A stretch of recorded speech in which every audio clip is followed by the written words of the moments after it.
Okay. Hello, everyone. Welcome to CryptoFemale's first summer camp. We are very excited to be with you guys. My name is İlayda Tunaboylu. I am the community manager of CryptoFemale, and I'm going to moderate this summer camp. Our mission is during these 2 days is to empower more people about blockchain and crypto. This 2-day program includes fundamentals and advanced training on blockchain, Web3, cryptocurrencies, security, and NFTs. We are going to have 4 sessions today. After each session, we will set aside time for questions. You can either write your questions in the chat and I will ask them for you at the end of each sessions, or you can just raise your hand and ask questions directly to our trainer. We will give you guys some memory NFTs. Regarding the summer camp memory NFT, you can effortlessly acquire it by simply scanning the provided QR code. Once scanned, you will directed to the registrations page where you can secure your NFTs. Feel free to scan the code at your convenience, as it has been shared in the chat by our team. Alternatively, you can also scan it later using the QR code we sent to your emails. In order to stay in touch and be informed about our future announcements, we kindly ask you to join our Telegram groups. We sent you in the chat and we send it by email to you. Lastly, participants who were present for both days of the summer camp will have opportunity to receive the certificates. Without further ado, I'm now inviting Hilal Baktaş, co-founder of CryptoFemale, to deliver her opening speech. Welcome, Hilal. Thank you. Hi, everyone. Welcome to CryptoFemale SummerCamp. This is Hilal. I'm co-founder of CryptoFemale. Our community has been organizing women-specific events and workshops in Turkey since 2019, and we have been leading many projects. Recently, we expanded our activities globally by establishing representation in 6 countries: Dubai, USA, UK, Germany, Philippines, and India. Actually, our first in-person event made it in India in June. And also our new mission is that diversity, and not just for women, for everyone, we are going to be planning projects. Today, our first international training, and I want to thank you, our countries managers from the 3 countries, from Germany, Anil, from USA, Damla, and from Philippines, Krystelle. Thank you, our education partner, DLT Volley, and their 3 trainers who are here with us, Niki, Lauren, and Sahebe. Thank our panelists and from Win Crypto, Elena and Blom from Blom Asal. Our main sponsor, BNX, thank you for supporting our first international training, and Megan will be share her knowledge in here for you today. Lastly, thank you, CryptoFemale team for their hard work, global manager Marjan, and co-founder and social media specialist Shilan. Our moderator, İlayda, she is CryptoFemale community manager, and she will now take over, and I hope you find this training very beneficial. Thank you all. Thank you, Hilal, for your opening speech. And now it's time for our first trainer. Moving on to our first session, I am pleased to introduce Sahebe, the founder and CEO of DLT Volley. Sahebe will shed the light on blockchain and its practical applications. Welcome, Sahebe. Hi, everybody. Excited to be here. I see some DLT talents here from Germany. Thank you very much for being with us today. Thank you very much, CryptoFemale and the team. Okay, so just let me share my screen. Yeah. Do you see my screen? Yeah, my name is Sahebe Mehmannavaz, everybody. As I said, I'm very happy and excited to be here to be as your speaker. As a brief introduction, I hold master degree blockchain technology and bachelor in engineering. I worked about 22 years in industries, and then in 2016, I decided to expand my knowledge and just explore what is this new technology. Basically, my younger brother encouraged me, to be honest with you. And yeah, I just enrolled in a master degree, Ziggurat Business School, University of Barcelona. At the moment, I am founder of and CEO of DLT Valley, Advisory Board of Tokyo Blockchain Academy, Member Board of Directors, Global Blockchain Women Alliance, Local Hub Lead or Global Blockchain Initiative, and mentor University of Arkansas, United States in their blockchain hackathon. And I am mentor in Frankfurt School Blockchain Center in their competitive and free programs, 18 programs, DLT, NFT, and DeFi talent. Yeah, what is DLT Valley? We are a global team. We are our basically goal is empower individuals with ambitions and helping businesses to succeed and dive deeper in this new technology. We cover a wide range of Web3, DeFi, DAOs, NFT, Metaverse, and many more. Yeah, we basically our activity is in two parts. We are DLT Valley Academy, and we are working as a consultancy services. As DLT Valley Academy, we try to have live courses for the people who are passionate about blockchain, Web3, and new technologies. And we have a specific packages for organizations who wants to have a specific packages for their let's say, people and employees. Also, as a consultancy services, we try to align your IT strategy with your business objective and goals. And why DLT Valley Academy? Because, because I saw a lot of confusion for learning and barriers for learning Web3 blockchain technology, and also some self-directed learning courses are not very easy for the learners to understand because of the structure. There is no instructor input. They cannot find any person to interact face-to-face. They have some faced with some lack of information. And so unfortunately, most of the people, they very easily can leave those self-directed learning courses. And in some of them, we cannot find any certificate.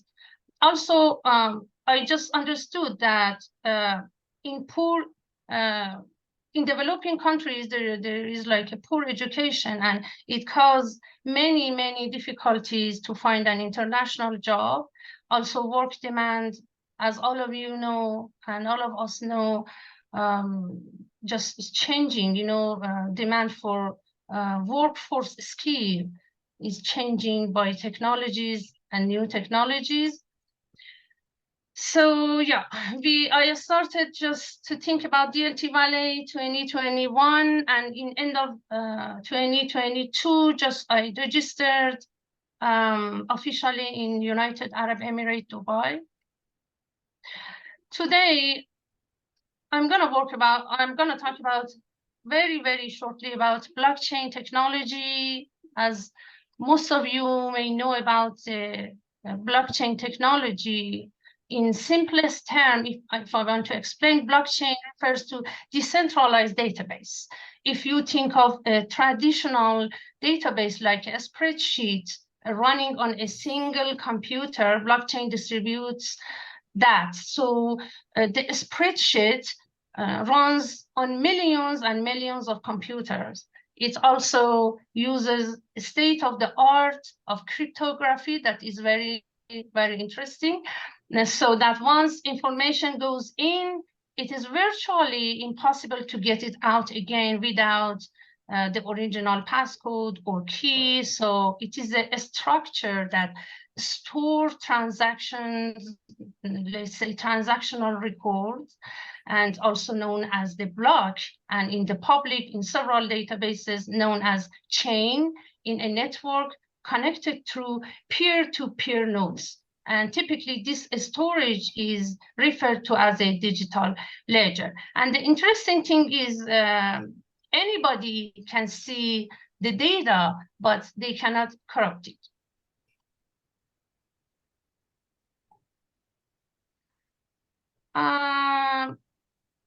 Today, I would like to highlight a little bit how blockchain can be used in different industries and hopefully give you an idea of how to spot use case yourself.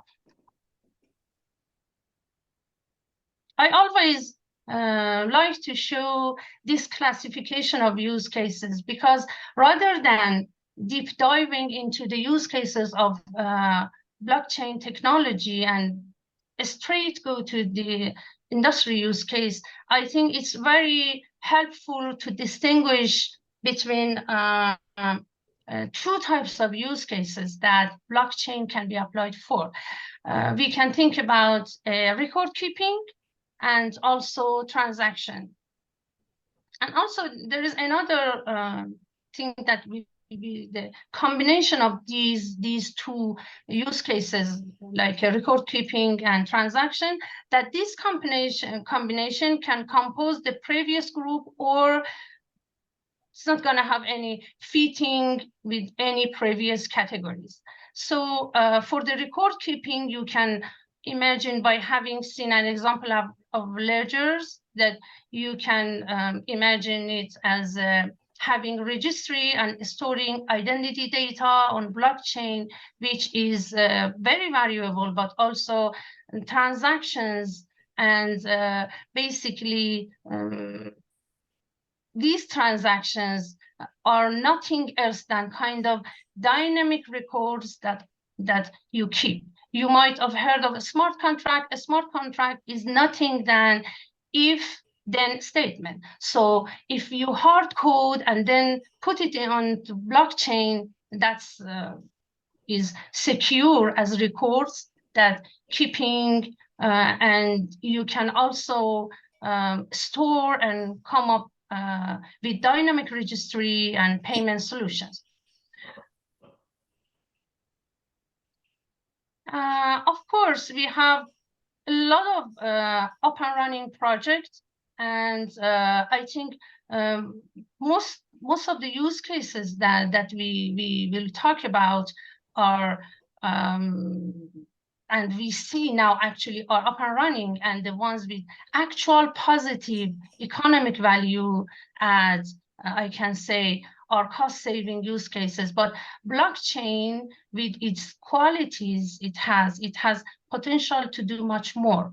If we remember how far we have already come with the internet, we can only imagine that where might go with blockchain too. But we see some business models that weren't possible before. We see, you might have heard of ICOs, blockchain as a service, business models, and such a business models, let's say security token and STOs, offering that are very unique and you know, it's very interesting, that only would be possible through blockchain technology. I would like to talk about the top blockchain use cases. Blockchain use cases are very much, and we don't have much time today to explore all of them, but I just try to gather top use cases in banking and finance, in businesses, that we can explore: supply chain management, healthcare, real estate, media and entertainment, energy, fashion and art, and other industries like record management, cybersecurity, IoT, Internet of Things, big data, transportation, and education. If you notice, in all of these use cases, I highlighted the trust and transparency, security and efficiency that are the nature of blockchain, and blockchain can facilitate these for all the industries and use cases. Talking about international payments, blockchain technology can be used to decrease the cost of transfer by reducing the need for banks. You know, the banks are like middlemen, and sometimes through using the banks, setting the transaction will be reduced because it's manually, and setting the transaction will take a lot of time. But blockchain trying to reduce these transactions and this time, and also a tamper-proof log of sensitive activity can be created securely and efficiently. This makes it excellent for international payments and money transfers. Regarding the capital markets, blockchain-based systems also have the potential to improve capital markets. How? By providing common standards that are unified and highly secured, and blockchain will be able to reduce the risks associated with storing and maintaining database of asset ownerships and transactions. So it can have a dramatic effect on how capital market function. And, we see the faster clearing and settlement through blockchain technology, and also blockchain technology can improve the operational activities. Another use case in banking and finance, I would like to mention trade finance. Trade finance, basically, the slow process of, let's say, trade financing, most of the time is interrupting business and make liquidity hard to manage. That's why when we think about the historic methods, we remember some major pain point for businesses.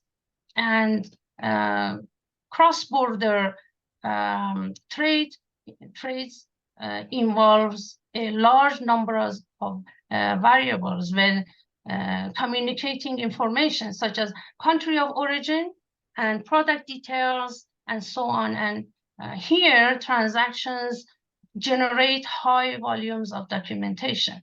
So blockchain has the ability to, let's say, streamline trade finance deals and simplify the process across borders. Blockchain technology enables enterprises to more easily transact with each other beyond regional or geographic boundaries, and I think it's very interesting and helpful. Another thing is insurance. Blockchain can bring for us transparency, data quality in insurance sector, and automation of process. Insurance value chain could benefit from blockchain through these three, let's say, sections, like a transparency, data quality, and automation of manual.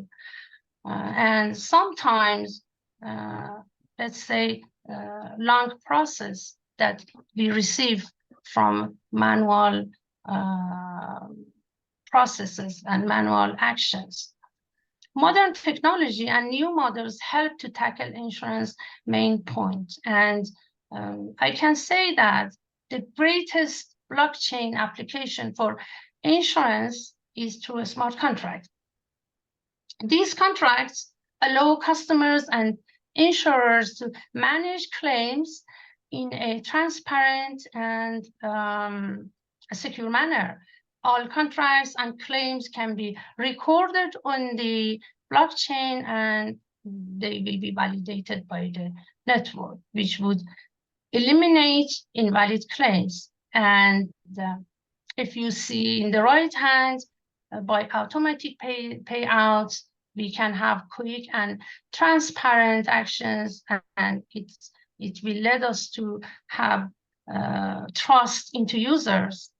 We can have automatic fraud detection, and the result is higher accuracy in fraud detection. We can have peer-to-peer, P2P model that the result is no incentivizes to decline claims.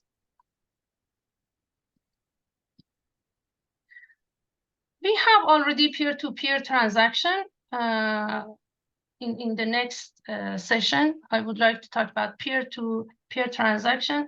P2P payments, we have our services that we already have are convenient, but they have some limitations. Some services restrict transactions based on geography, others charge a fee for their use, and many are vulnerable to hackers. And for the customers who are putting their personal financial, let's say, information out there, it's not appealing blockchain without blockchain technology. And so blockchain technology here could help to fix these, let's say, roadblocks.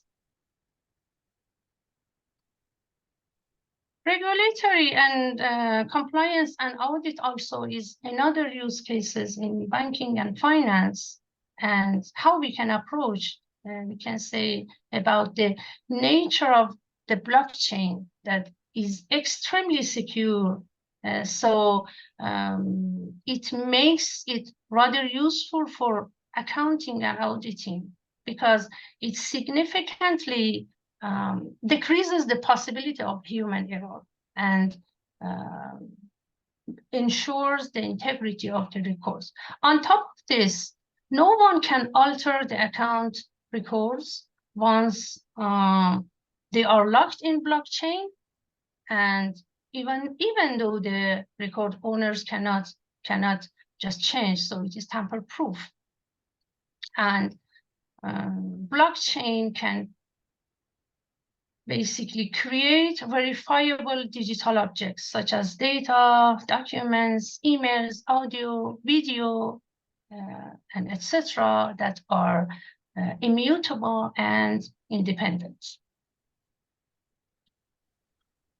Money laundering protection, you may have heard about the KYC. KYC, for those who don't know about that, KYC is the process that through this process, a business identifies and verifies the identities of the clients. So the encryption that is so integral to blockchain make it exceedingly helpful in combating money laundering. How? Because the blockchain, this underlying technology empowers record keeping, and it supports know your customer and KYC.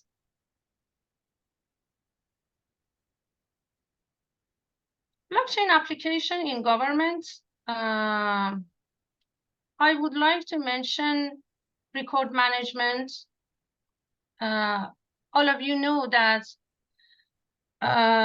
national, let's say, state and local governments are responsible for maintaining individuals' records, such as birth, death, dates, marital status, or property, let's say, transfers, and so on. So managing this data can be difficult, and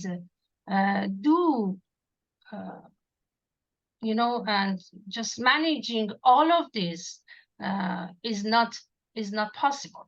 And these days we see some of these reports only exist in paper form in some countries or in some cities, and sometimes citizens have to physically go to their local government's offices to make changes, which is time-consuming, unnecessary, and frustrating. And here, blockchain technology can help and could simplify this record keeping and make the data far more secure. Another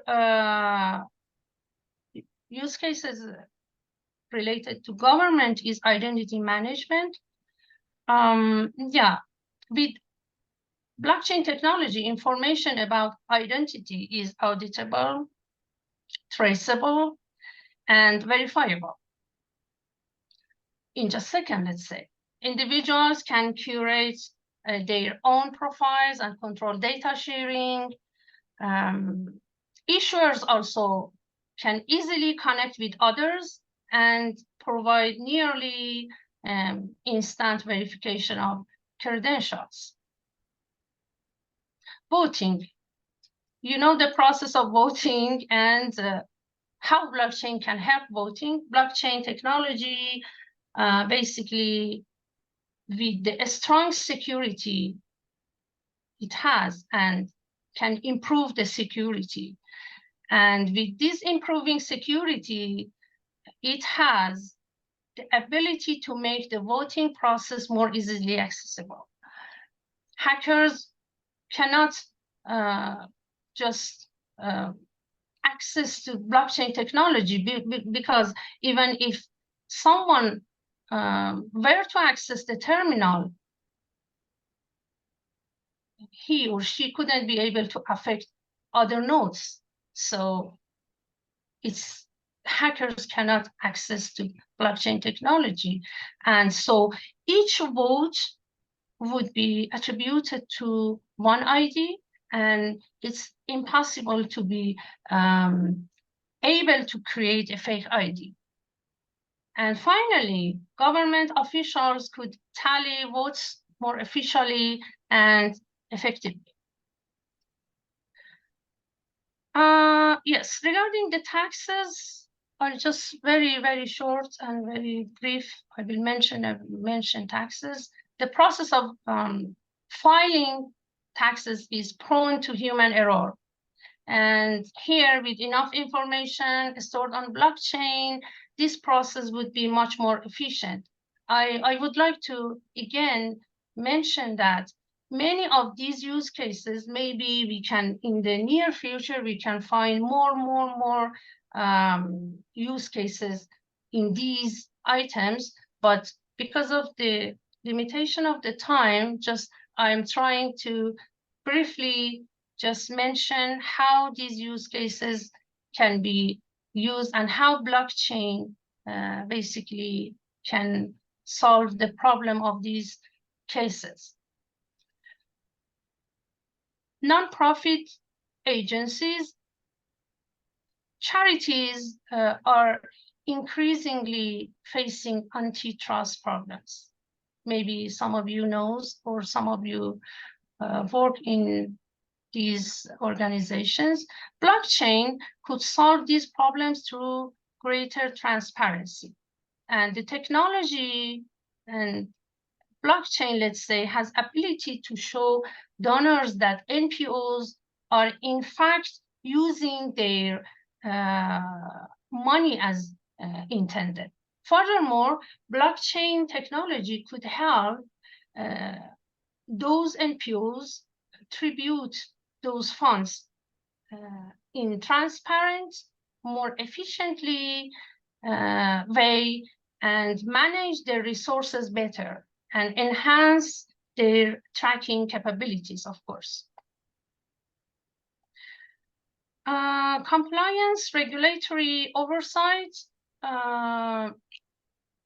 Yes, the majority of regulatory oversight stems over, fortunately, record keeping, but the consequences of not maintaining record is much worse, unfortunately. Blockchain can help here regulators and businesses by making available record updates in real time, and it reduces the time lags and allows red flags and inconsistencies, let's say, to be spotted sooner.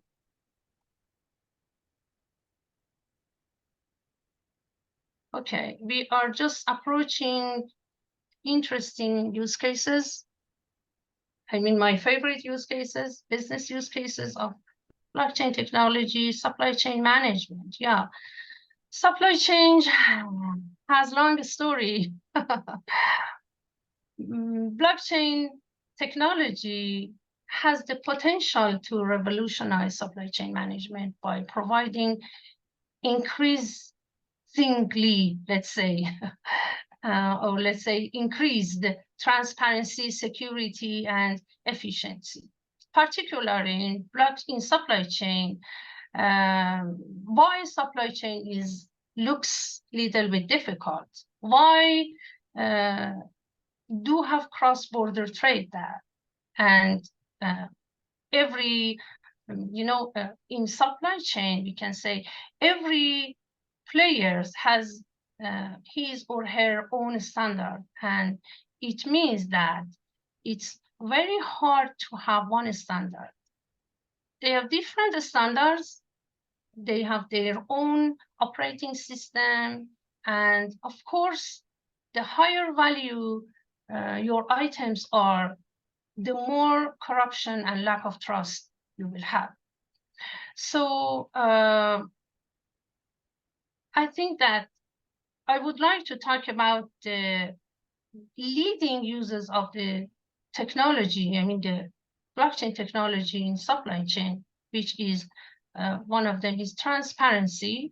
And blockchain technology can provide real-time visibility and tracking of goods and products through the entire supply chain, from production to distribution to end consumers. And this helps to increase transparency and increase trust between different parties in the supply chain. Another point is product authentication. Blockchain can be used to verify authenticity of products and prevent counterfeiting by enabling secure and tamper-proof records of original products, and help the movement of the supply chain. Quality control also is another point that blockchain can help supply chain in this area. Blockchain can be used to track the quality of products as they move through the supply chain. When they are just moving through supply chain, blockchain enables faster identification and remove the defective products, reduce waste, and improve customer satisfaction. Blockchain also helps finance. How it facilitates supply chain finance. As I mentioned earlier, blockchain provides secure and transparent records of transactions between people. And here, the same is happening between suppliers, manufacturers, and distributors. Regarding a smart contract, I think I talked about the smart contract. Smart contract also plays a key role in supply chain to help blockchain to help supply chain in their process. Another thing is, inventory management. Blockchain can be used to track inventory levels and, let's say, optimize inventory management processes. How blockchain reduces inventory cost and improve supply chain efficiency. Also, blockchain helps supply chain to reduce paperwork. By using blockchain, we can digitize and automate supply chain processes. Administrative costs can be reduced, and we are not going to have that much paperwork. And also, yeah, we can have time saving and resources. Also, we have food and, let's say, product safety. Blockchain can be used to track and monitor food safety. But how? By providing a transparent and traceable record of the product's journey through the supply chain. We can ensure the food, or let's say products, are safe for consumption. Another interesting thing that blockchain can make mark on supply chain is sustainable sourcing. Blockchain help us to source raw materials in a transparent and traceable way. It enables companies to ensure that their products are ethically and sustainably sourced. And it's, I think, very important and very hot topic nowadays in the world. Healthcare, another interesting and very, very serious topic is healthcare.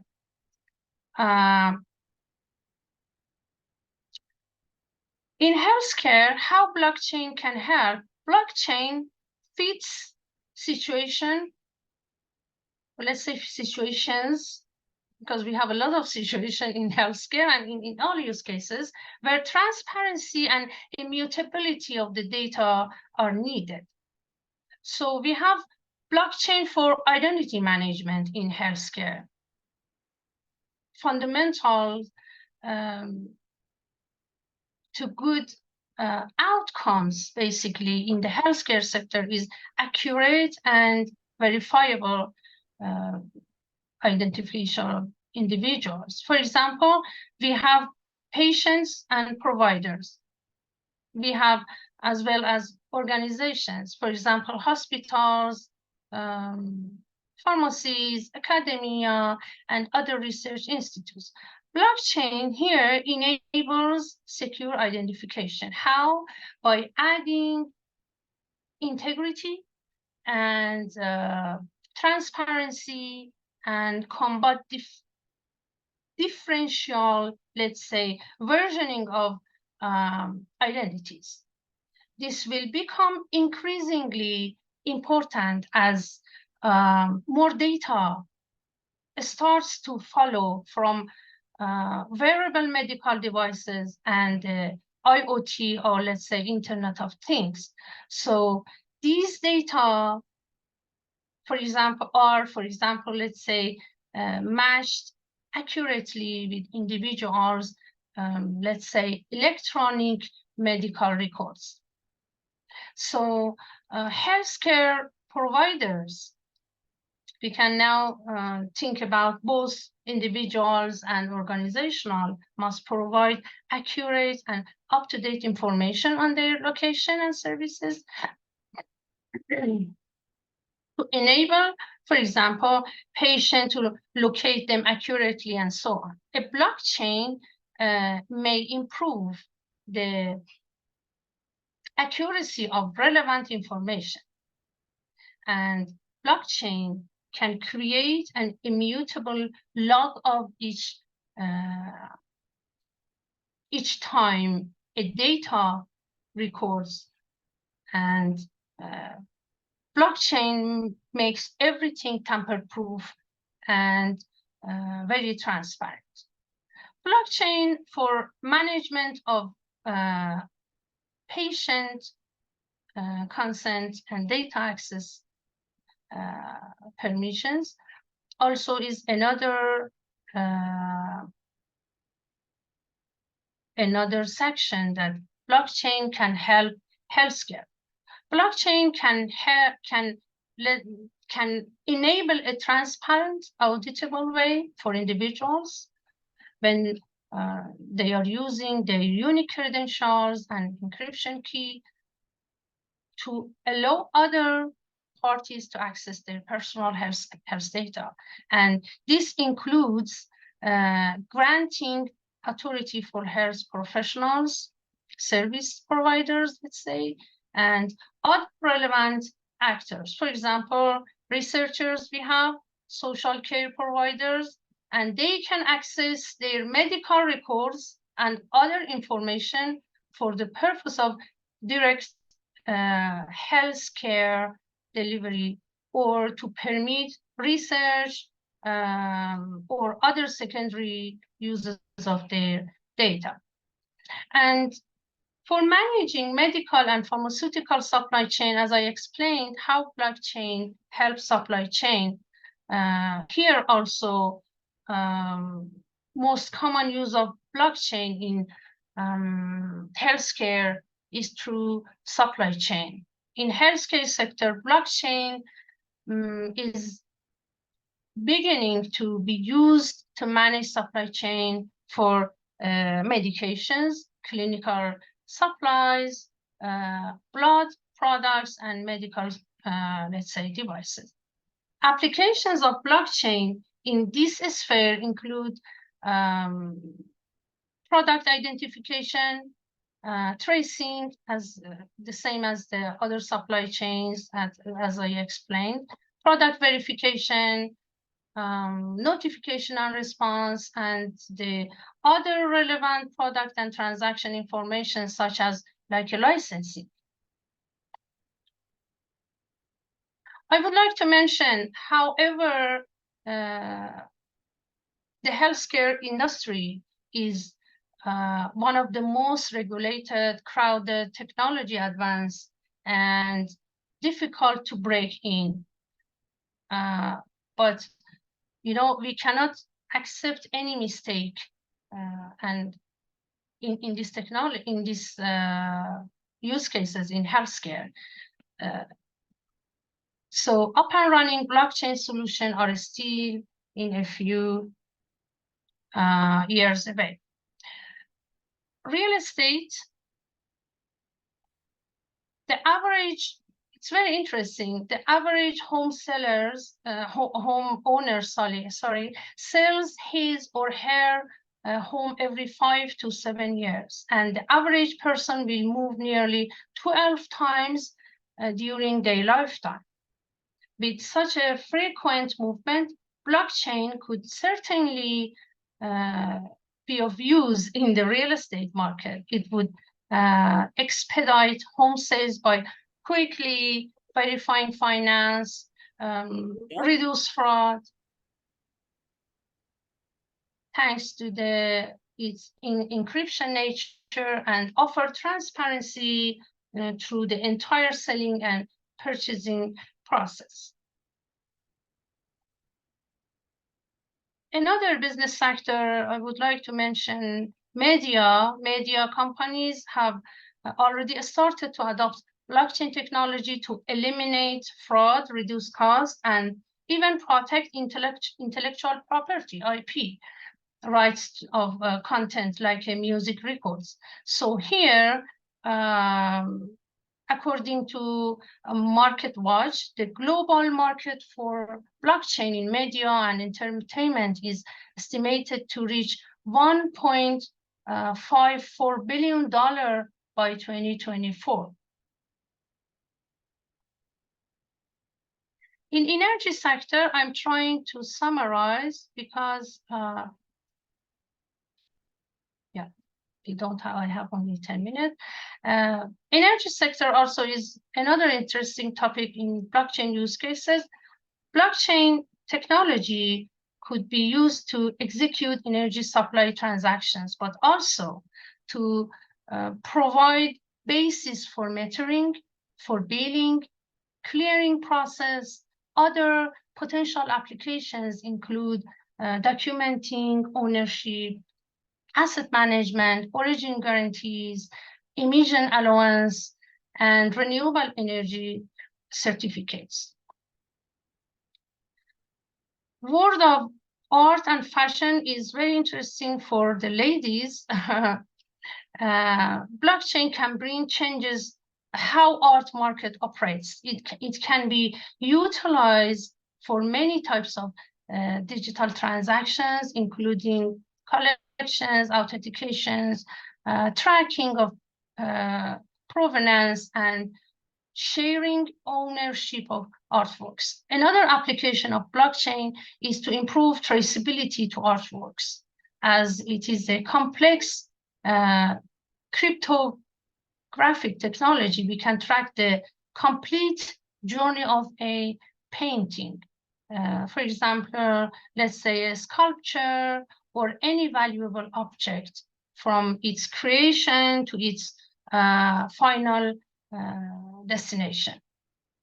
And blockchain today has many applications in the art world, and a key one of which is verifying the authenticity and provenance of artworks, according to a report by the Fine Arts Expert Institute, FAEI, in 2014, more than half of the artworks were either forged or not attributed to the correct artist. And regarding the fashion, also people can pay directly by crypto. It's very interesting.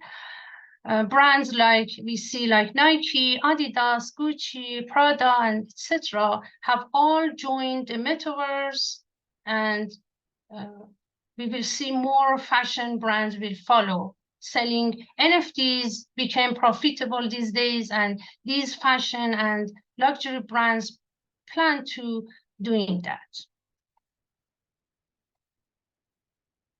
And finally, other industries, record management. By the nature of encryption of blockchain technology as a central to blockchain makes it quite useful for record management, because it prevents duplicates, fraudulence, and so on. Cybersecurity also, the biggest advantage of blockchain in cybersecurity is that it removes the risk of single point of failure. And blockchain tech also provides end-to-end encryption and privacy. We have big data storage, and here also the immutability helps us, the immutable nature of blockchain, and the fact that every computer on the network is continually verifying the information that is stored on it. It makes blockchain a very, very excellent tool for storing big data. IoT also, we see that blockchain is poised to transform basically practices in a number of IoT sectors. Transportation, as I explained, also has blockchain has in logistics and tracking is an emerging technology which promises to make lower shipping costs and eliminate basically inefficiency. We have decades-old industry issues such as long dispute resolution processes, like a low administrative efficiency and poor and insecure order tracking, that blockchain can help us to solve all these problems. And finally, we have education. Blockchain distributed ledger technology can enhance transparency and accountability in the educational field. It can create an immutable record of educational data, including transcripts, degree, and certification that is verifiable and tamper-proof.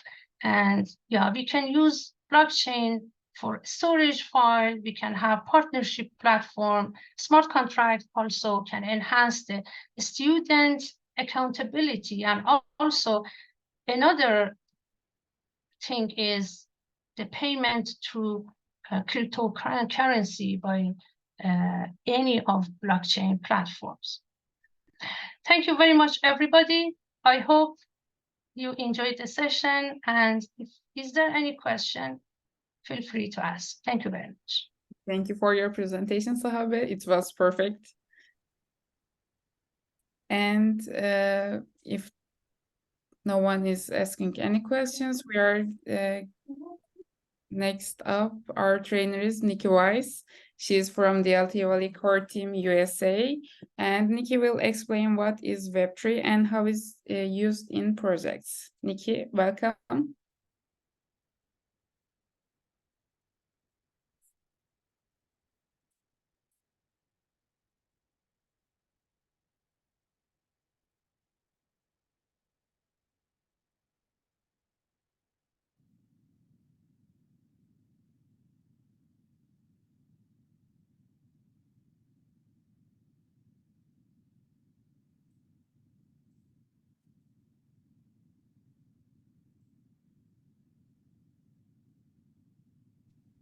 Niki, can you hear me?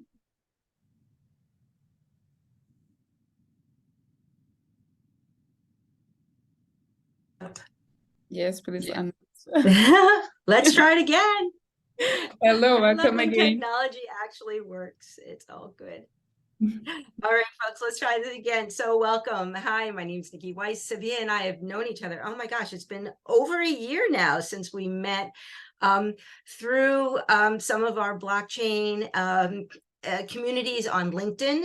So what I'm recommending is don't be shy when you're out there.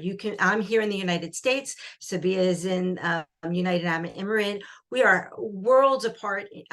And yet we have a close relationship. We spend time online, constantly communicating and building and sharing our shared knowledge about the passion that we have around this emerging technology. So I'm just going to go ahead and kick off my presentation where in taking a deeper and breadth of what not just blockchain, but how does Web3 impact and how to build a project around a Web3 use case. And those use cases is what Sevilla just mentioned. So again, what we're going to learn today is what Web3 is, and more importantly, what it's not, right? Why is there so excitement around these applications? What is a Web3 project? And let's talk a little bit about the challenges and opportunities when we talk about Web3. All right, so for those, you can find me easily on LinkedIn. Feel free to connect with me there. Happy to, again, share information, context, and connections. All right, this is a visual. If you can take a screenshot of it, just to wrap your head around what we're talking about. So back in probably early mid 1980s, late 80s, is where the internet was being developed in laboratories. A lot of these laboratories were in universities or government-supported laboratories. And that's where the internet was created. But we as consumers, we probably didn't see it until the mid 1990s. And when they came out, it's what we call Web 1. So that Web 1 was read-only. We could only read it. We couldn't interact with it. There was no way to engage much. And then we moved on to Web 2. And Web 2 is what we're currently in now. That's where the companies we are now. This is Facebook. This is LinkedIn, Pinterest. Depending on what country you're in, will determine what kind of social media. If you had asked anybody about a social media manager, that was never or a content creator, that was nothing that was evolved at that point in early Web 2. But now that we're moving into Web 3, and the difference between Web 2, we were able to read, write, and interact. But now the problem that we're facing with Web 2 is that we don't own our data. So anytime we post a picture, or we make a comment, or we share a message in Facebook Messenger or on LinkedIn, those details, that information is now not owned by me. I don't control it. The use case in Web 3 is about data sovereignty, enabling us to take back our ownership of our data, to be able to develop ways to be able to share our information, but I still have control of my information. My information will not and should not be owned by other companies.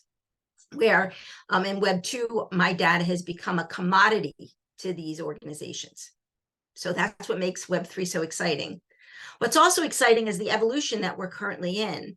So this is what we call the Industrial Revolution, right? So we have been moving through the first, second, and third Industrial Revolution.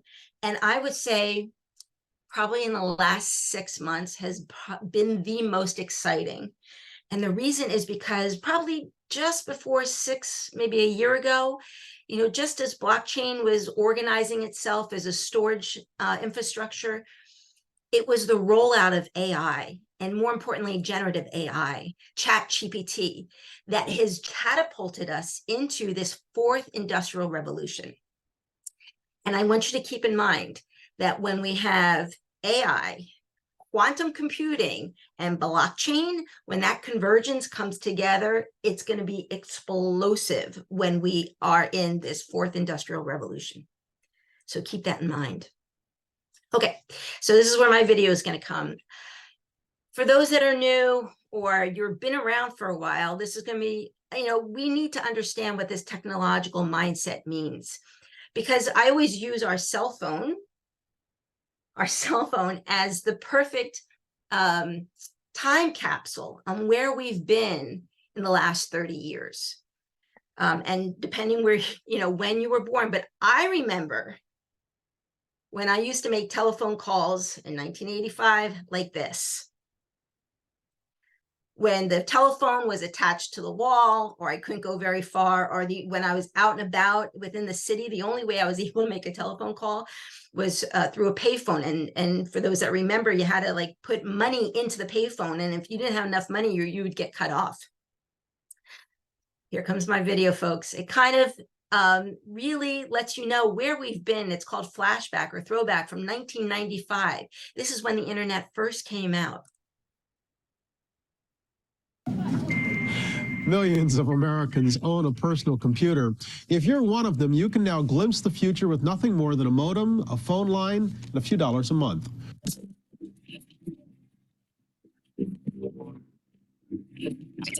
Oh, that's that little right. mark with the A and then the ring around it. At. See, that's what I said. Mm-hmm. Katie said she thought it was about. Yeah. Oh. But I'd never heard it. Around. I'd never heard it said. I'd always seen the mark, but never heard it said. And then it sounded stupid when I said it. Violence at NBC. Just what is this main artery of the information superhighway? Every business, no matter how large, no matter how small, will be on the internet in the year 2000. It's the primary way that people will look up information. It will replace the yellow pages as we know it today. Are a lot of people just getting That's Bill onto the Gates. internet because they feel that they have to get onto the playing field, so to speak? Well, it's very hip to be on the internet right now. There it is. Violence at NBC, GE.com. I mean, Well, Allison should know. what is internet anyway? Internet is that Massive computer right, network. the one that's becoming really big now. What do you mean? That's big. How does one? What do you write to it like mail? No, a lot of people use it and communicate. I guess they can communicate with NBC writers and producers. Allison, can you explain what internet is? No, she can't say anything in 10 seconds or less. I'm afraid that if I subscribed to something like internet, You would really be hooked. I would get hooked and I would never, spend time with my family. Well, and also, does it bother you at all that these are all people that you don't really know? I mean, that everybody's signing on and having these conversations and whining together or griping together or whatever, with people that I don't know if I. It is group therapy of the 90s. Well, as I mentioned, I have no desire to be a part of the internet because I feel like I'm so inundated with information all the time that I don't want more. Don't you ever feel like it's just constant bombardment? I don't know. I guess the thing I'd resent most is I would resent that, at least when you're home, if the phone rings, you have the option of not answering it. On the internet, people can send you messages all the time. People you don't even want to hear from. Hey, folks, that was not that long ago. The concept of the internet was only 30 years ago. And now here we are. It is invasive. It is ubiquitous. It is pervasive within our day-to-day life. Can you imagine what your life would be like without the internet? So what I want to say is that we are on the fast track. Where we were, what took us 30 years with the internet, with the blockchain and Web3 and the AI technology, it's going to be exponential. It's going to be that much faster. Here's an example. Fun fact. When did the very first website go live? And instead of playing the game, I'll just tell you. August 6, 1991. This was with CERN. And remember I said that the internet was originally, that it was developed within either, publicly or governmentally supported laboratories. So CERN developed it. And then if that was just a little over 30 years ago, how many websites are there today? Just think about it. Over 2 billion. And that was just from March. And every day, more and more. Okay, so let's just do a quick, definition of what Web3 is. The idea is that we want to take that, as I showed you that picture, that generational picture of, where we were with the internet, that it was just a bunch of wires. Web 1, well, it was only read only. Web 2, that it was read and write. And now we're going to Web 3, where again, Web 3 is that we can own our data, our information. Okay, we're back to those applications, and Tabia has went through a lot of how these industries are using currently and will continue to expand on using Web3, using blockchain, as well as the AI technology. And so it's not just, finance. So finance ends up being like the poster child, because the very, very first application that was ever built on the blockchain was Bitcoin. And that was only built back in 2009. So that's why we'll hear a lot of screaming and a lot of highlights about the finance committee within Web3. But please know, all of these industries are impacting and building use cases around the blockchain and Web3 technology, because we have pain points in our lives. So how we deal with documentation, verification, identity, privacy, how we present this information are pain points in our lives. And even, I even have the foreign currency, how to be able to transfer for ownership. So to be able to solve those, and this is what the blockchain is allowing us to do, to be able to build it. But again, we're in our infancy.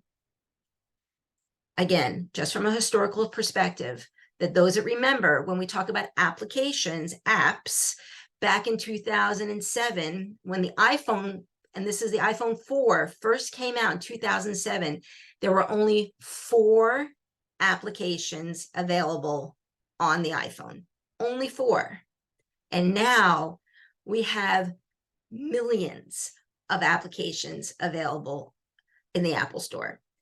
And that's what's happening now within the Web3 environment, is that if Bitcoin was the very first application that was built, and today, and that was in 2009, so now here we are in the middle of 2023, thousands of applications. People are trying to figure out how to do the technology faster, more efficient, and more cost effective. Okay. Yep. So we've got homework for you guys. So Web3, we've got concepts we want you to start looking at. Sabia already talked a lot about blockchain. And as I mentioned, cryptocurrency was that first first business industry that adopted, as well as supply chain. The DeFi, that's also within the finance. Decentralization, which is the theme. DAO, that is the decentralized autonomous organization. The interoperability is how information is shared from one to another. Data is shared from one platform to another. The metaverse, which is another application. And we talked about the NFTs. Privacy is a big deal. And smart contracts, tokenization. But the most important thing that you'll learn stepping into this environment is doing your own research.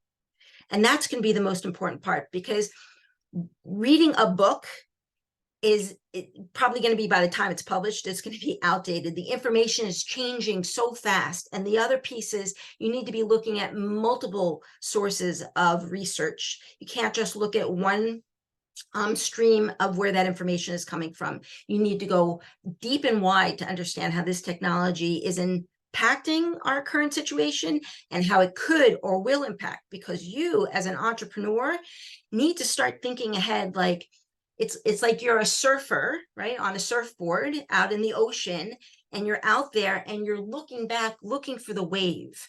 What is that big wave that's going to be able to take you in? And you need to be prepared for the wave. You need to be able to see it and then be able to prepare it to catch it at the right time. And that's where doing your own research is going to help you. So I grabbed this chart, and remember it was, so before the pandemic, I would say we were probably down here somewhere. And then it seemed like during the pandemic, like right in the beginning of the pandemic, we went ahead and went to the early adopters. And when I started my journey with the blockchain, which was in probably December of 2021, there seemed to be like an upswing, a pretty fast upswing. And I would say right now, and we have to look at the data because it's changing, but the release of ChatGPT and all the new AI functionalities, we are pretty hitting the top here of those early adopters, right? So, but the fact that you're still here and still with that mindset, remember, it's that mindset of changing, be able to understand how technology changes and embrace that change, then you might be able to ride that wave that's about to hit us. All right, more fun facts. We talked about when the blockchain was developed and that first application, which I already gave you that. That was the blockchain was developed back in the early 2000s. And then it was, of course, Bitcoin was that first application that was built on the blockchain. Again, Web 1, Web 2, Web 3. Really understand about the emerging technology. So companies, if you start to see, you're going to start to see the suffix, the back of a website, a URL, when you start to see .io, .ao, you'll start to see more of the technology suffixes in the back of a URL. And that'll give us more idea of if it is a Web 2 or Web 3. But you know, when you go onto a website, it'll have a feel to it. Like it'll be just feel like not so interactive. And then once we start implementing, you know, the question is, when I start engaging in a website and it's asking for my information, I want to know where that information is being stored. So if the information is being stored on the company server, right? So if I'm going to, you know, pull up my Uber app and to go onto a trip, and the Uber app is now going to store that information, my credit card information, where I'm going to, if it's going to store it on their servers, then I know that that's a Web 2 project application. But if they can somehow confirm that that information that I'm sharing with them is being stored on the blockchain and that I have control and access to that information, then that's Web 3. Sabia's also talked about, you know, healthcare. And one of the biggest challenges with building healthcare applications on the blockchain and Web 3 is our personal health information. So our personal health information are, you know, your country, like your passport information, your personal private information, how that information can be shared. It's very complicated. And I know there are several companies out there trying to figure out the new technology called zero knowledge proof. Zero knowledge proof, and it's allowing it, again, based on the cryptographic programming, in order for the developers to be able to build applications in a way that if they're asking for my information, I only have to give them a slice of it.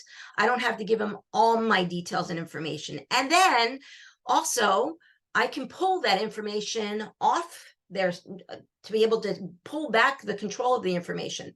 So for those people that live in the European Union, the GDPR is a perfect example of that, right? So being able to own and control your information and how it's shared is all part of the solution use cases that Web3 is developing. Okay, so let's pull into now projects, right? So now I'm going to put my project management hat on. And as you'll see when you go visit me at the, is there a question? Okay, so when anyone goes to visit me at LinkedIn, you'll see that I'm very involved with the Project Management Institute, which is a global professional organization for project managers. And when I first stepped into the blockchain community, everyone was talking about use cases, but they were also talking about projects. This project, an NFT project, a metaverse project. But as I was looking around, I didn't see any project managers. I never really saw any project plans. I didn't see any stakeholder management, all those pieces that as a project manager, I would expect to build out a project in order to go from use case to go to market, right? So there's a process in project management that we work with in order to get an idea to market. Well, so roles and responsibilities of Web3 project managers. And this is just to inspire you and give you a context of what is possible for you as an emerging professional in the Web3 and blockchain community. So when the teams can be small, or they could be large and sophisticated, depending on the company. Certainly a startup might, I would say generally speaking, startups might have only 2 or 3 people.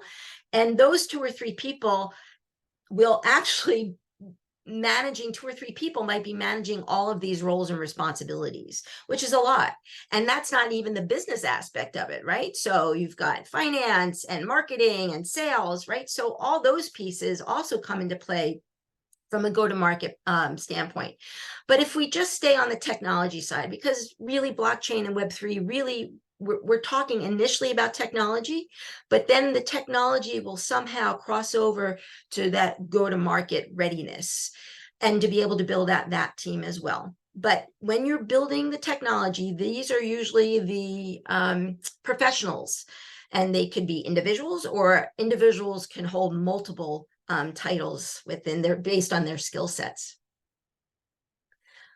I wanted to share this slide with you because how I view my world as a project manager is usually broken up into what these bubbles of project management, right? So I'm always looking at the scope, the cost, communication, the quality, the schedule is very, very important. Risk, what are the risks involved? And when I use the word risk can not just be a threat, like a bad thing, but a risk can also be an opportunity. So an example I give as a risk is, as terrible as we talk about COVID, for some companies, COVID ended up being a risk that became an opportunity for them to grow. So when we look at risks, it's not just a negative, there could be a positive to it as well. Stakeholder management, how do you talk to people? Resource management, what are the skill sets that people need? Procurement, that's part of the, what do we need to acquire in order to build out the project? And then how does that all integrate together? That is project management. So some tools that in my toolbox as a project manager for building out Web3 projects, Discord is a great place to go. Lots of information and opportunity for discussion with other colleagues. It's now not called Twitter anymore. So Twitter is in its transformational stage. I think they're calling it X. So I have to get their copy of their new icon. But Twitter is also a hot place to learn about blockchain projects and Web3 projects. And that's another great place. And then Medium, which is a newsletter that a lot of blockchain subscribers get their information from. So as far as what tools also I use in order to manage my projects, Jira and Confluence, which is part of the Atlassian product line. Smartsheets is also one of those lines that I'll use to build out a project plan. GitHub for those developers is an essential. And then just to take notes and, you know, be able to manage my communications and ideas, I use Notion as well. So you'll hear all of the speakers come in very enthusiastic and passionate about this technology, but, you know, there are a lot of drawbacks. So we want to just bring them to light that there is a steep learning curve. And what makes this learning curve so challenging is the pace at which the environment is changing so quickly. And it's just what I learned a year ago is no longer relevant. And now with the AI launch, it is even faster and harder to keep up. And I would say for me, having the time and the bandwidth, because in order to really become an expert at this, there needs to be a level of obsession, just total immersion in it. It's not a technology you can just dip your toe in and out, because there's so much volatility because it's new. And the other challenge is the regulatory compliance. There is, you know, governments are trying to figure out how to keep this safe.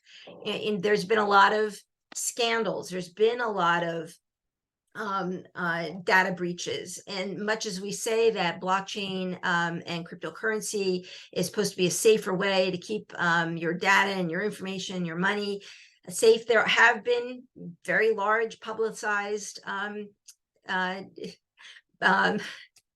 events that have happened in the recent future that have caused us to sit back and say, is that really true? But we have to just take a breath and say, yes, this is part of life. You know, there are risks involved, and that while we're figuring it out, again, I go back to the phone, and I remember when I had a flip phone, and in order to build on technology, there needs to be other iterations. There'll always be something new in order to figure out what the next step is. So there has to be a tolerance for this constant fast-paced iteration. And of course, with that, you know, if you're about to build a project, is to make sure that you have those resources that have the skill set. And that's the challenge, right? Is because it's an emerging technology, people need to be constantly updating their skill set. So one way to avoid this drawback in the blockchain and Web3 is you have to have a strong yearning to be a lifelong learner. You have to want to constantly be learning. And using technology in order to be ahead of what's next. So one way to do that certainly is visiting us at DLT Valley. It's certainly an opportunity to where we have the academy and consultancy services. Sabia went through what the offering was, but I'm proud to be a part of her team as well. And with that, I'm going to say thank you for listening. We have probably just 5 minutes here for any questions that might be in the chat. And if I don't get to your question or you want to find me later, again, my name's Niki Weiss. I'm your blockchain educator. Back to you. Okay, thank you, Niki, for the perfect presentation about Web3 and the Web3 project management. And I guess there is no questions. I can't see any question in the chat, but if anyone want to ask questions directly to Niki, be my guest. I suppose there is no questions. Okay, then thank you, Niki, again. And we are gonna take 5 minutes break, and after the break, we will with the Krystelle and talk about the cryptocurrencies. See you in 5 minutes. Thank you. Thank you. Okay, welcome again. And we are now continue with our third sessions with Krystelle Galano, cryptocurrencies and use cases. Welcome, Krystelle. Hi. Hello, how are you? Still doing well. I'm great. How are you guys doing? Yeah, we are great too. And she's our she's the founder of CryptoFemale Philippines, and I would love to say that too. And if you're ready, we can start your sessions. Sure. Okay. Let me just share my screen. Let me know if you guys are seeing it.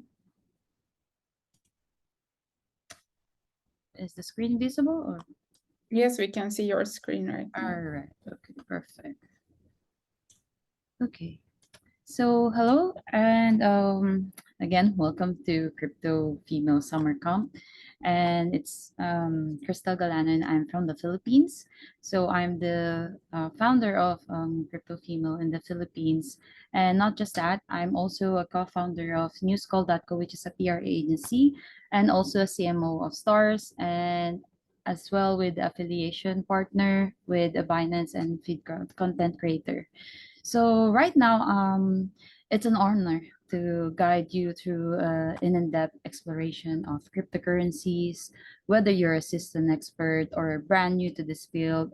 I hope to provide insights that will spark your curiosity, as the previous trainers already mentioned some of the information that already been tied up with cryptocurrencies, about cryptocurrencies. So all right. For today, I would love to share with you the introduction of the cryptocurrencies. Like, what are the cryptocurrencies? Of course, when you heard about cryptocurrencies, first thing in your mind will be the Bitcoin, Ethereum, that the digital asset. So aside from that, we will dive into the brief history and evolution of cryptocurrency and significance and potential application or use cases. So to start up with this, I have this the next slide with our what are the cryptocurrencies I've mentioned. So here, cryptocurrencies are the groundbreaking innovation in the realm of finance. They are the digital or virtual currencies existing solely in a virtual realm.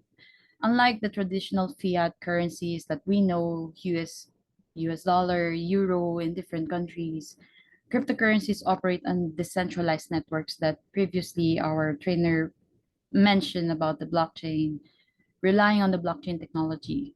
So these digital assets are secured by complex mathematical algorithms, making them highly secure and transparent. In essence, they are currencies that belong to the people, free from central banking control. So they operate on decentralized networks, typically based on this blockchain technology to ensure the transparency. But what is a blockchain technology? I think we've already know or heard about the blockchain technology, but just to add up with this, blockchain technology is at the core of the cryptocurrency. Imagine like a digital ledger, a notebook that records all the transactions. Unlike a traditional ledger, this one is distributed across a network of computers known as nodes. So each time a transaction occurs, it recorded in a block, and multiple blocks form a chain. Hence the name of the blockchain, which is that's in where it came from. So this structure ensures transparency and integrity, as altering one block would requiring all subsequent blocks across every copy of the ledger. In essence of the blockchain, it's a transparent, immutable, and decentralized database that underpins the functioning of the currencies or the cryptocurrencies.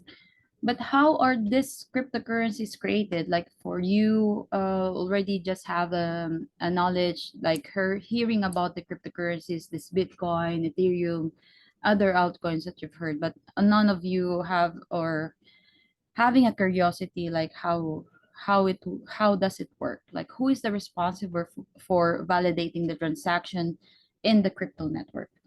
So well, for me, and I've been in the space like for almost a decade, like since 2014. So for me, like mining is an integral process in the cryptocurrency network. Miners use sophisticated computer hardware to solve complex mathematical problems. So successfully solving these problems allows miners to add new blocks to the blockchain, for which they are already rewarded with newly minted cryptocurrency. Disincentivities, the maintenance and security of the network. Complementing mining are consensus mechanisms. So, just a second.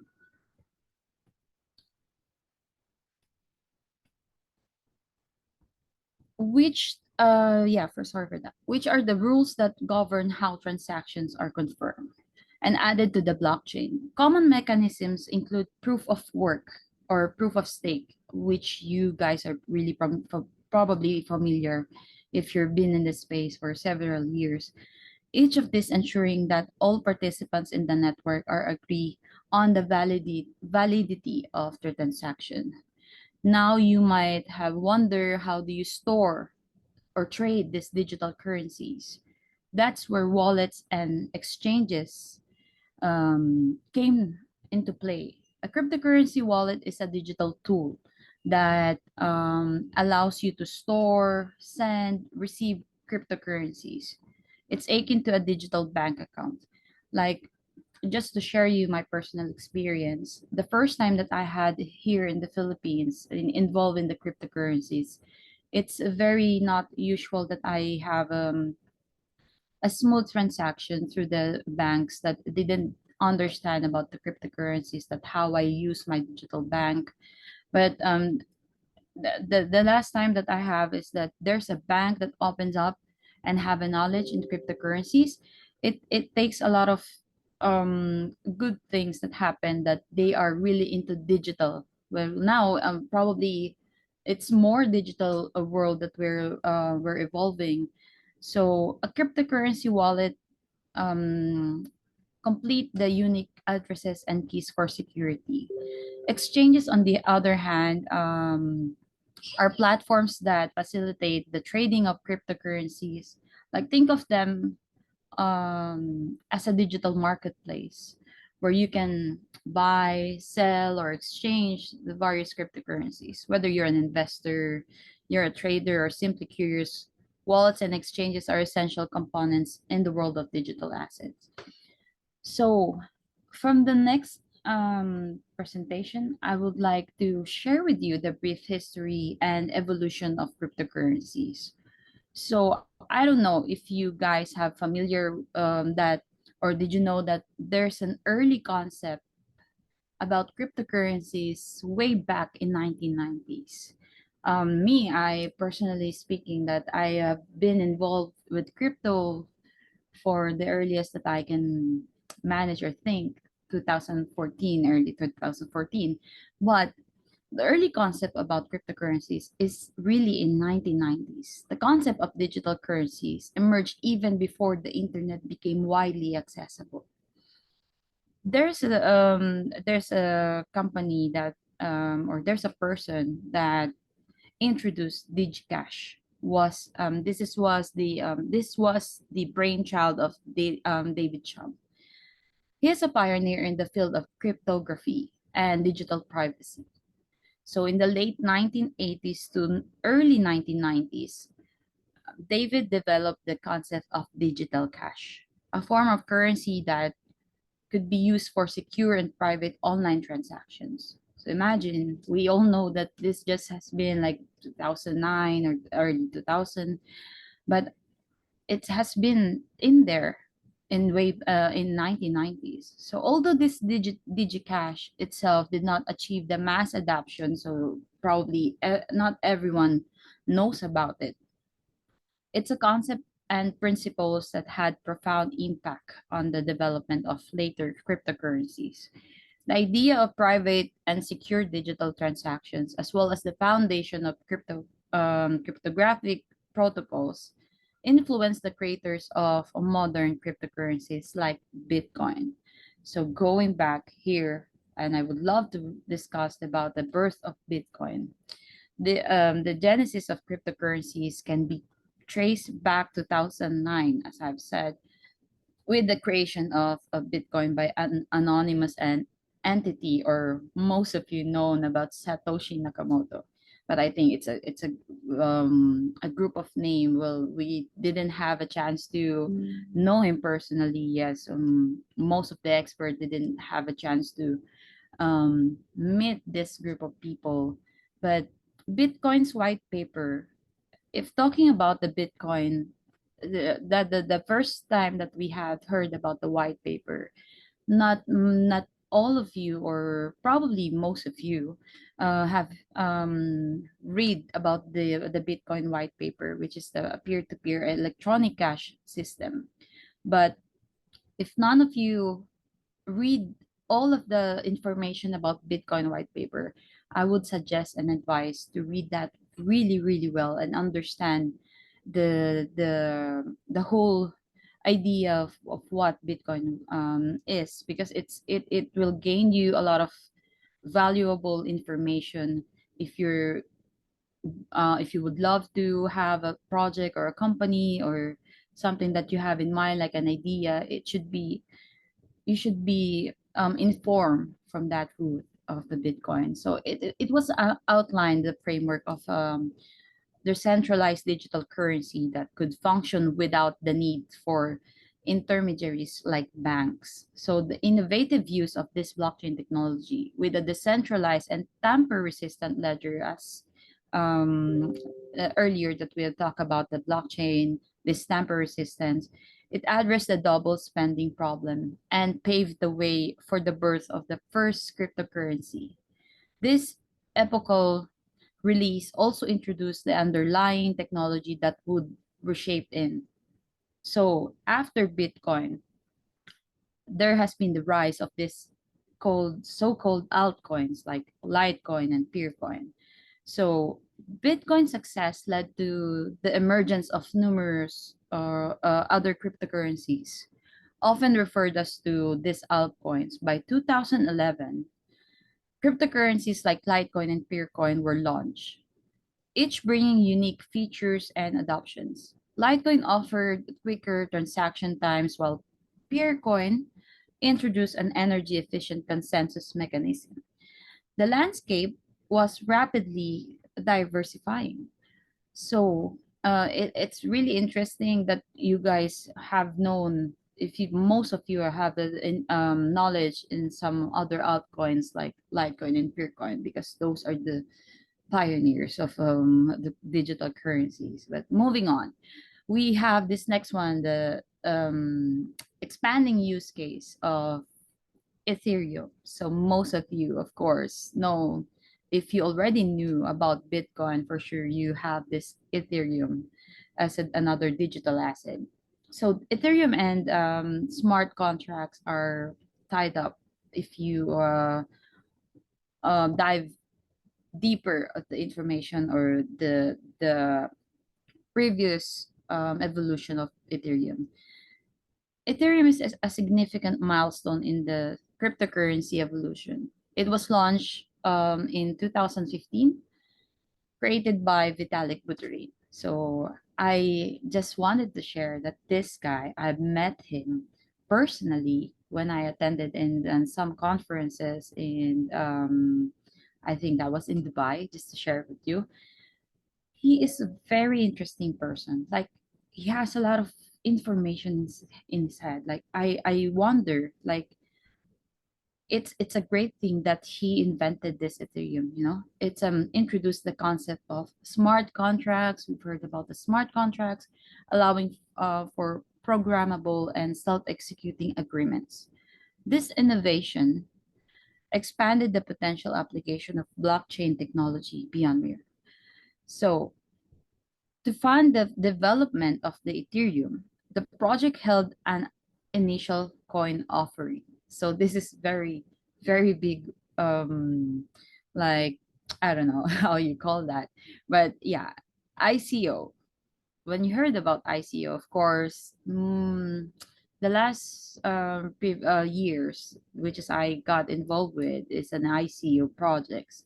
Most of them are good projects, but like half of it are also have become fraud and scam. But during this, in the mid 2014 of ICO, Ethereum, or ETH, the native cryptocurrency of the Ethereum platform, was sold to early backers in exchange for Bitcoin. I also have in my personal experience that it has been like a digital currency that will change or will change the first digital currency that we know in Bitcoin, but it's not what happened. So this was a groundbreaking moment as it demonstrated the potential of using cryptocurrencies to fund new projects and ideas. So moving on, the initial coin offering boom began in 2017, enabling projects to raise funds by issuing their own tokens.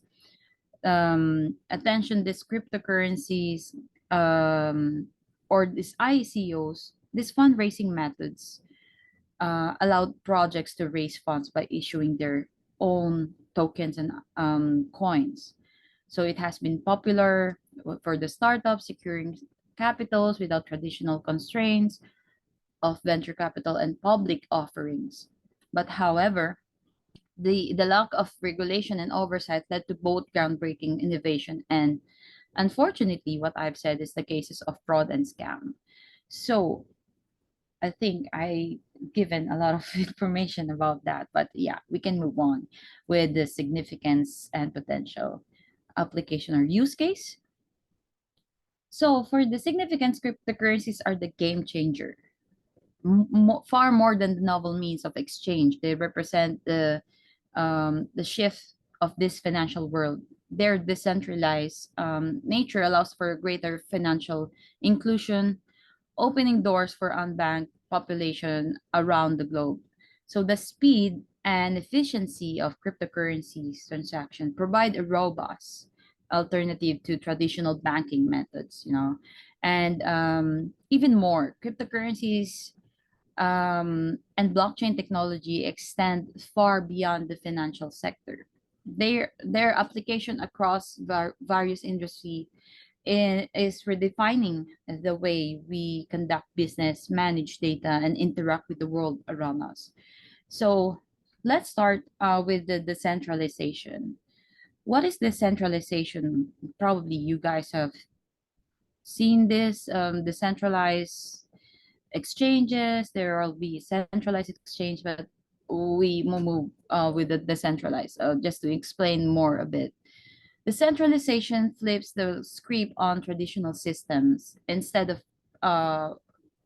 power being concentrated in a single entity, it's spread across a network of participants. This shift promotes openness, transparency, and resilience. So, in decentralization, cryptocurrencies operate a decentralized network, allowing for greater financial inclusion and opening doors for unbanked population around the globe. This decentralization challenges the traditional banking system, reducing costs and enhancing efficiency. Imagine that you transact with the bank, you put a money in your bank account, but it has to be, it has a cost, fees, or making it longer than it like we know in the bank transaction. But here, like, why it is matter, like decentralization matters for some crucial reasons for sure. So as I said, resilience, it's no single point of control means no single point of failure. Decentralized systems are more robust in the face of glitches or attacks. Transparency, with everyone having access to the same information. Transparency is a big in. Transaction and decisions are out in the open. Another thing is that trustlessness. Decentralization reduces the need for blind trust in a central authority. The technology itself ensures the accuracy and security of transactions. And censorship resistance is also a thing in a decentralized network. There's no single gatekeeper to control or block information or transactions. So for me, the blockchain exemplifies decentralizations. Imagine a digital ledger that I've said shared across a network. Transactions are verified by multiple participants, ensuring again that no one can tamper with our records. So for the next one is the global accessibility. The borderless nature of cryptocurrencies enables international transactions in seconds or minutes, not days. Imagine that. So it's a robust alternative to traditional banking, democratizing finance. Cryptocurrencies transcend borders, facilitating seamless cross-border transactions without the complexities of currency conversion and international fees. Cryptocurrencies hold transformative potential, particularly in the regions with unstable financial systems and hyperinflation. So citizens of these regions can turn to cryptocurrencies as a hedge against economic instability, preserving their wealth and ensuring access to the stable currency. But for businesses engaged in international trade, cryptocurrencies are often offer an efficient and cost-effective solution. So traditional currencies conversion and cross-border fees can be avoided, streamlining transactions and opening up new markets. So, but again, for this, as we are just evolving, there's some challenges and consideration for this. Like while the promise of the global accessibility is undeniable, it's essential to acknowledge challenges such as regulatory variation, exchange rate volatility, and technological barriers. Additionally, ensuring the financial literacy and security measures for users entering the cryptocurrency space is very, very crucial. So for the next one, it's a very interesting topic, like for security and transparency, like what is the application use case for cryptocurrency as it is a digital currency. The transparent and immutable nature of blockchain technology offers unprecedented levels of security and trust. The decentralized integrity of cryptocurrencies inherently protects against many traditional security threats, making them highly secure and transparent. So security for me is the foundation of trust. You know, it's a paramount concern in the world of cryptocurrencies. You need to have this trust for your security as well. Traditional financial systems rely on centralized entities like banks to secure transactions and protect sensitive information. But in cryptocurrencies, on the other hand, it uses cryptographic techniques, decentralized networks to ensure the security. At the core of this security lies on the blockchain. The blockchain is a distributed ledger that records every transaction across the network of computers. Each transaction is encrypted, linked to the previous one, and stored in a block. Once a block is added to the chain, it's nearly impossible to alter without the consensus of the network, providing an unprecedented level of security. The consensus mechanism used in blockchains, such as proof of work or proof of stake, prevent malicious actors from manipulating the network. So let's dive in more with the next one, with the potential application and use cases. So we have smart contracts, DeFi, NFTs, tokenization, supply chain transparency and identity verification, remittance as well. So some of them are already mentioned earlier, but yeah, I'll just need to add up something. For the smart contract, these are the self-executing contracts with the terms directly written into code. So they automate and streamline various businesses processes. Smart contracts are the digital agreements that execute automatically when certain conditions are met. Imagine a rental agreement that releases the security deposit, to the tenant as soon as they return the keys without the need for intermediaries. These self-executing contracts are tamper-proof and transparent, as we said that many times. So moving on with the DeFi or decentralized finance, DeFi represent a new form of finance that open, inclusive, and controlled by users rather than institutions. DeFi is reshaping the financial landscape by providing open and permissionless access to financial services.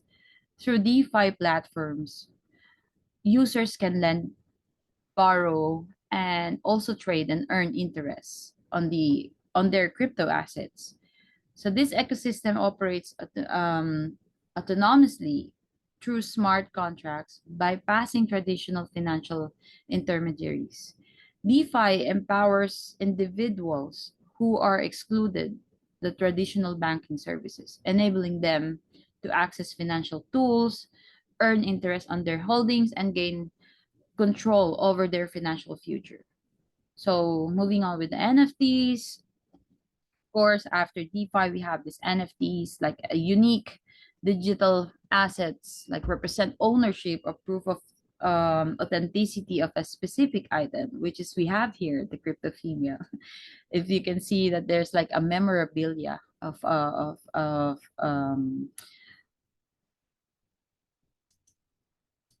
so NFTs are revolutionizing the concept of ownership in the digital age. These unique tokens represent ownership of digital or physical assets.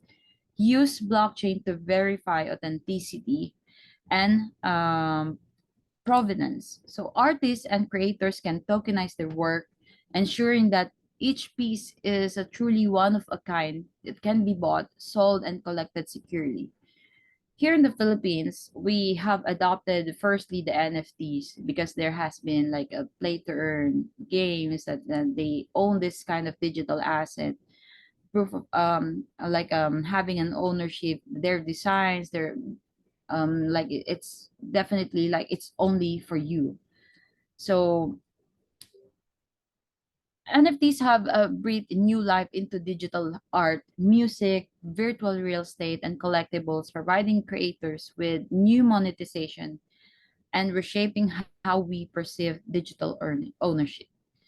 So I think I have few more time. So let's jump in with the tokenization. So this is the process of converting rights to an asset into a digital token. Tokenization transforms real-world assets into digital token on a blockchain, enabling fractional ownership. This innovation democratizes access to high-value assets like a real estate, so allowing multiple investors to hold a stake in a property. Tokenization increases liquidity, reduces barriers to entry, and expand investment opportunities. So another thing is the supply chain transparency. We heard about the security and transparency, but now it has a different with the supply chain transparency. Blockchain technology ensure complete transparency in the supply chain, reducing the fraud and enhancing efficiency. While the earlier that we have talked about the security and transparency of cryptocurrency, every transaction in the blockchain is recorded in the block but it has a benefit of trust, anti-fraud, decentralization. Here with the supply chain transparency, it has a benefit of authenticity, ethical practices, and accountability. So I think this will be the second, the last. So identity verification, we heard about the KYC process. This is a secure and immutable identity verification methods enabled by a blockchain. Personal data can be stored on a blockchain, reducing the risk of data breaches and identity theft. So for the other thing, or the last one that I think I don't have enough much time, but I really would love to share more. The last thing will be the remittances. cryptocurrencies enable faster and more cost-effective cross-border remittances. I think for this topic of remittances, it helps a lot of people, you know, even in my personal experience. When COVID-19 impact a lot of people, every different countries, every nations, we had the chance to at least send money, you know, provide the faster and more cost-effective alternative, sending money to your families. You can still have the opportunity um to send back also with your friends. So it lowers the fees, and it's very much helpful when we had the chance to when we experienced this COVID-19. Even myself, I'm the only one that has a work when COVID impact a lot of people here in the Philippines. We don't have every store is closed, every remittances is closed, but I have the digital currencies that can able to send the money through that digital bank that connected with my digital assets. So I can still send money with my family. And that's how the cryptocurrencies enable this instant cross-border transactions, benefiting migrant workers who send back to their families. This use case is particularly impactful in regions with limited access to traditional banking services, offering a lifeline for financial inclusion. So, of course, there has been challenges, you know, along with the opportunities comes the challenges, ethical consideration and environmental concerns. So the regulatory landscape for cryptocurrencies is a complex and evolving world of what we have right now. Different jurisdictions have varying regulations, from embracing cryptocurrencies to outright banning them. Compliance with legal frameworks, understanding tax implication, navigating regulatories, but the balance between the innovation and regulation continues to be delicate dance for me. So whether you just to have a closure in with this session, I believe there has been a lot of things that you need to learn from the cryptocurrencies, blockchain, and Web3. Cryptocurrencies represent more than a technological innovation. You know, whether you choose to invest, innovate, or simply observe, the world of cryptocurrencies invites curiosity, diligence, and responsibility. So it's a landscape that rewards to those who seek knowledge and exercise caution, embrace the spirit of exploration. As we said, as Niki said earlier, you can still do your own research before you entering the digital world. You need to understand fully what has been done, or the crucial, the challenges, the benefits of it. So I want to express my sincere gratitude for your attention today. The journey into cryptocurrencies is an exciting, it's an intricate, and I hope today's insight have ignited the spark interest of each of you. And thank you so much for listening. Thank you. That was perfect understanding of the cryptocurrencies, and it's a little bit complicated for someone who is new to Web3, and that's perfect. You just explain it perfectly. Thank you for your time and thank you for your presentation. And our last session for today is with Megan. And are you ready, Megan? Megan? Sorry. Hi guys, yeah, I think I am now. Okay, perfect. Then our last sessions for today is with Megan, and she's the Megan Nyvold, who handles PR and marketing at Being X, our sponsor, one of our sponsors for today, and she will introduce us Being X. And welcome, Megan. The stage is yours. Thank you. Yeah, I'm gonna actually share my screen. I guess today I'm just sharing a quick introduction and a little bit about Thing X, and let me get right into it. 1 second.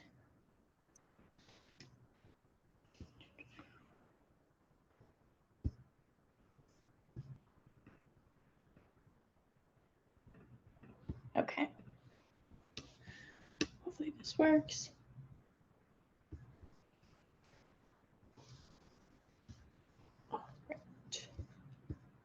All right, can you guys see that? Yes, we can see your screen. Okay, great. So I just wanted to share a little bit about ThingX today, and then tomorrow I'm going to be talking a little bit more in depth about actual transactions themselves. So just a quick intro, BingX was founded in 2018. So we actually just celebrated our 5-year anniversary.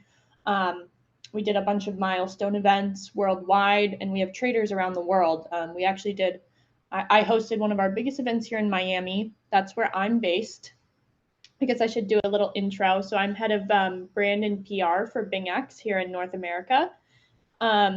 So anyways, we did just celebrate our 5th anniversary, which was really exciting for us. I know cryptocurrency, it seems like it's been around a while, but it's actually a relatively new industry in comparison to traditional finance and other players in the game.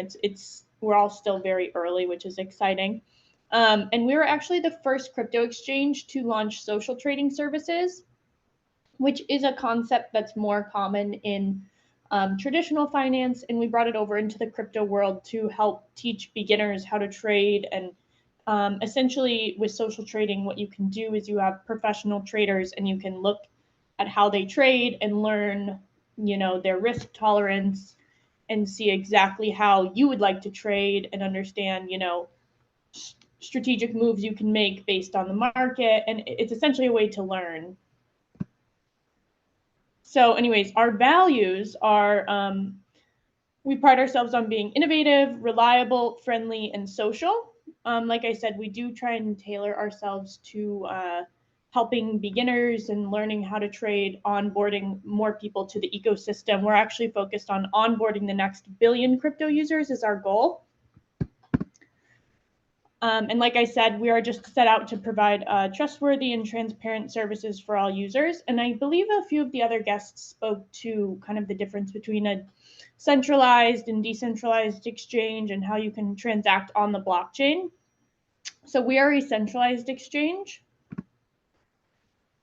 And then we also have a lot of various kind of innovations in the crypto space between social trading, futures trading, and then also we explore other options trading. We try and provide like a whole suite of services so anybody could really trade to their discretion.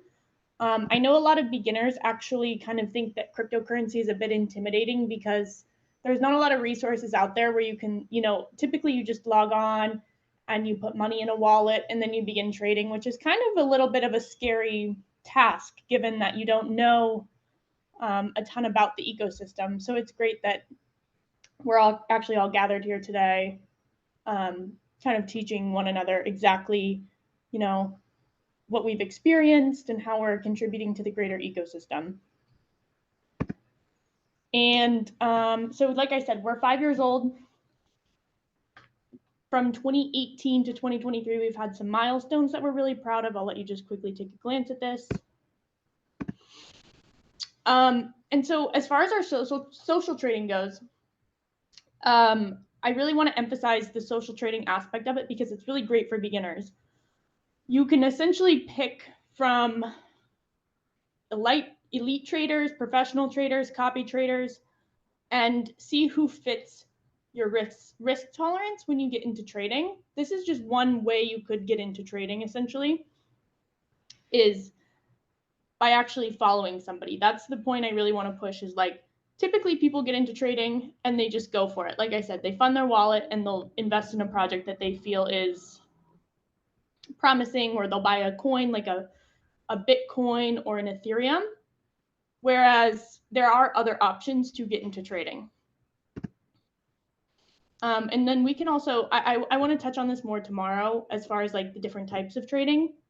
You have futures, perpetual futures, signal trading, a lot of like algorithmic trading, spot trading as well. And all of these are essentially just different tools to monitor the market. So say you buy a coin and you have various projections set. If it goes below a certain amount, you sell. And if it goes above a certain amount, you sell or you hold. It's a lot of forecasting and understanding market conditions. Right now we're in quote like a bear market. So it's a little bit more of a volatile place to trade, whereas we just came from a bull market where things were on the up and up and they were very, very hyped up and there was a lot of positivity, but it all comes and it goes and it changes. So understanding where the market's at is very, very important. We also have a various other trading products and we have partners. We partner with TradingView and a bunch of other very, very useful resources for our traders. We also do different charity involvements, which is really exciting. We actually just helped, we have a bunch of traders in Turkey, so we were helping with the earthquakes over there. That was very, very near and dear to us, but we do feel a strong sense of social responsibility, and we're actually going to have a few more efforts for various social efforts coming out soon. But we do like to give back. And then also, if anyone here is a trader or wants to get into trading or just is interested about cryptocurrency, we do have events all over the world, literally the US, Europe, all over. And they vary. We do anything from like car racing to the Bitcoin 2023 conference. So you should follow us on, social media and understand that we are like curating groups of traders of all levels globally. We're really focused on creating a tight-knit ecosystem where everybody can gather and learn together. So these are some of the previous ones we've done. We actually have a ton more coming in quarter 3 and 4 into 2024 as well. Here are some photos of kind of our different involvements we've done, anything from sports to music festivals. Token 2049 London was really, really exciting. Token 20, there's an event in Singapore coming up we'll be at. So yeah, all over.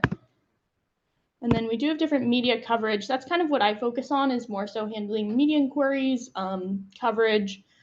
There's a lot, the crypto ecosystem is really diverse in the sense that there's a lot of news coming from different arms of the industry.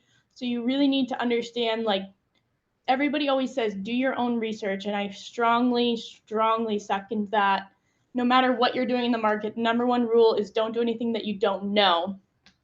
And obviously this is not financial advice, but just understand that there is a very strong media ecosystem. So you need to know kind of like where to read. A lot of people are on Twitter. There's a lot of independent journalists. Yahoo Finance covers crypto. Pretty every major media outlet will cover crypto, but I just want to reiterate, definitely do your own research if you want to invest in the space. And that goes for anything from cryptocurrencies to NFTs. I know the previous guest spoke about, like, there's tokenization. There's a lot of angles you can kind of touch in the blockchain industry, but just always do your own research and understand the ecosystem that you are investing in. And yeah, that's it for me.